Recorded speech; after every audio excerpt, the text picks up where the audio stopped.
There are legends we grow out of, fairy tales, bedtime stories, children's fantasies. And then there's the Holy Grail. It's not just a myth, it's an obsession, a riddle that refuses to die. For over 2,000 years, the Holy Grail has carved a scar into our collective memory. From dusty monasteries to secret archives, from ancient scrolls to best-selling novels, it keeps coming back. Why? Because the Grail is more than an object. It's a question, one that strikes at the core of everything we believe about God, power, blood, and truth. Let's start at the beginning. But don't expect clarity. The first known appearance of the Holy Grail in literature was around the late 12th century. Christian de Troyes, a French poet, wrote a story called Percival. In it, a mysterious procession includes a glowing object, sometimes a cup, sometimes a dish. It feeds the wounded fisher king, a broken ruler of a ruined land. Already, the symbolism is thick. The Grail restores the king, heals the land, feeds the soul. But even Christian never called it holy. That came later. So where did this idea come from? Some say the Grail echoes older myths, Celtic cauldrons of abundance, pagan rituals, druidic symbols of rebirth. Others say it was invented as a Christian allegory, a test of purity, a mirror of Christ's sacrifice. Then comes the connection with Jesus himself, the chalice of the Last Supper, the cup that caught his blood on the cross. Sacred, immortal, divine. But here's the shocker. The Bible doesn't mention it. Not once is a specific cup described as being preserved or passed down. The Gospels focus on the act, not the object. No mention of relics, no mention of safekeeping, no mention of a Grail. Which leads us to one brutal possibility. The Grail never existed.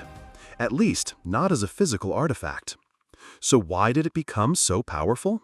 In medieval Europe, power wasn't just political, it was spiritual. Kings ruled by divine right. The church owned knowledge. Relics were seen as bridges between heaven and earth. And in that context, the Grail became irresistible. A cup used by Christ? A vessel that touched divinity? It wasn't just holy, it was dangerous. Whoever controlled it might hold proof of Jesus' real nature, of the blood, of the resurrection, of everything. It was the ultimate relic. But it was never found. That only made it worse. The unknown creates obsession. And when people started connecting the Grail to the Arthurian legends, knights, quests, purity, it became a myth you could chase. Not because it existed, but because it had to exist. A perfect symbol for imperfect men. Then came the curveball. In the 20th century, researchers, some scholarly, others speculative, put forward a controversial theory. The Grail isn't a cup, it's a code, a metaphor, for a bloodline. According to this idea, the real secret of the Grail is that Jesus survived, that he was married to Mary Magdalene, that she was pregnant, that their child escaped to southern France, and that this bloodline survived secretly through the Merovingian dynasty. The Grail in this version becomes a womb, a royal gene, a blood vessel of God. This theory exploded in books like Holy Blood, Holy Grail, and later the Da Vinci Code. Critics dismissed them, the church condemned them, but the public couldn't look away. Because if it were true, it would mean the church built on a lie, that the divine isn't separate from the human, but born inside it. It would also explain why the Grail was hidden, why it had to be erased, why entire orders might have been created to protect it or to silence it. This brings us to the most infamous military order in Christian history, the Knights Templar. Founded in 1119, they were warrior monks, holy soldiers, protectors of pilgrims. But within a century, they controlled immense wealth, land, and influence. Too much. Whispers began to spread. The Templars weren't just soldiers. They were keepers of secrets, initiates of hidden truths, guardians of something bigger than power. What? Some say the Ark of the Covenant. Others say forbidden gospels. But the strongest rumor? The Holy Grail. Some believe the Templars found it during the Crusades, that they brought it back to Europe, that they kept it hidden beneath Solomon's temple, under cathedrals, in the mountains. Then, suddenly, it ended. In 1307, the King of France, heavily in debt to the Templars, moved fast. Mass arrests, confessions under torture, accusations of heresy, blasphemy, secret rites. But nothing was ever proven, no relics recovered, no hidden grail found. And yet, their legacy didn't die. It scattered. Some believe surviving Templars fled to Scotland, to Switzerland, to the New World, taking the Grail with them. The trail disappears, but the myth grows. Today, dozens of places claim to house the Grail. The Cathedral of Valencia holds a 1st-century agate cup, declared plausible by the Vatican. Some say it fits, some say it's a hoax. Rosslyn Chapel in Scotland, built by a family linked to the Templars, is covered in strange carvings, green men, stars, unknown plants. Legend says something is buried beneath it.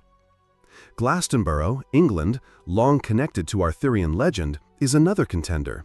There, Joseph of Arimathea supposedly brought the Grail after the crucifixion and founded the first Christian church on British soil. France offers Montségur, the last Cathar stronghold. In 1244, as it fell, some say 4 Cathars escaped down the cliff with the treasure of their faith. They were never found. Was that treasure the Grail? Maybe, maybe not. But the deeper truth might be this. Every time we chase a place, we miss the point. Let's return to the myths. In the Arthurian cycle, the Grail is not a reward, it's a test. It appears only to those who are worthy. Not rich, not powerful, not clever, but pure. Sir Lancelot, the greatest warrior, fails. He's flawed, proud, in love with a married queen. It's Galahad, his son, chaste and humble, who succeeds. Because the Grail is about one thing: purification. This is the heart of the legend. The Grail separates those who seek for glory from those who seek for truth. It's not about finding the Grail. It's about becoming someone who can. In esoteric traditions, the Grail isn't a cup, a bloodline, or even a quest. It's a state of being. Alchemy, ancient science of transformation, speaks of turning lead into gold. But real alchemy was never about metals. It was about man, transforming the ego into spirit, dying to the false self. And what is the Grail if not the vessel of transformation? Gnostics believed knowledge, gnosis, could liberate the soul from the illusion of the world. The Grail, then, is a symbol of gnosis, the final awakening. In Jungian psychology, the Grail is the archetype of individuation, of becoming whole, of integrating the shadow, of confronting the dragon within. It's not external, it's inner, and it's earned in silence, not conquest. We live in a world drunk on distraction.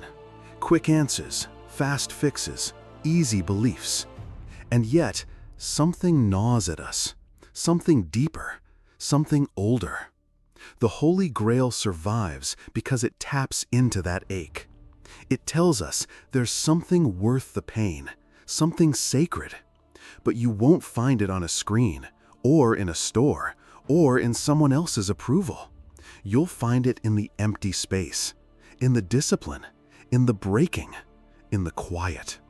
The Grail isn't lost, it's just hidden behind all the noise. So, what is the Holy Grail? A cup? Maybe. A bloodline? Possibly. A symbol? Definitely. But here's the raw truth. The Grail is you when you stop running from yourself. It's what you become when you refuse to settle, when you trade comfort for clarity, when you shed the armor and walk into the unknown.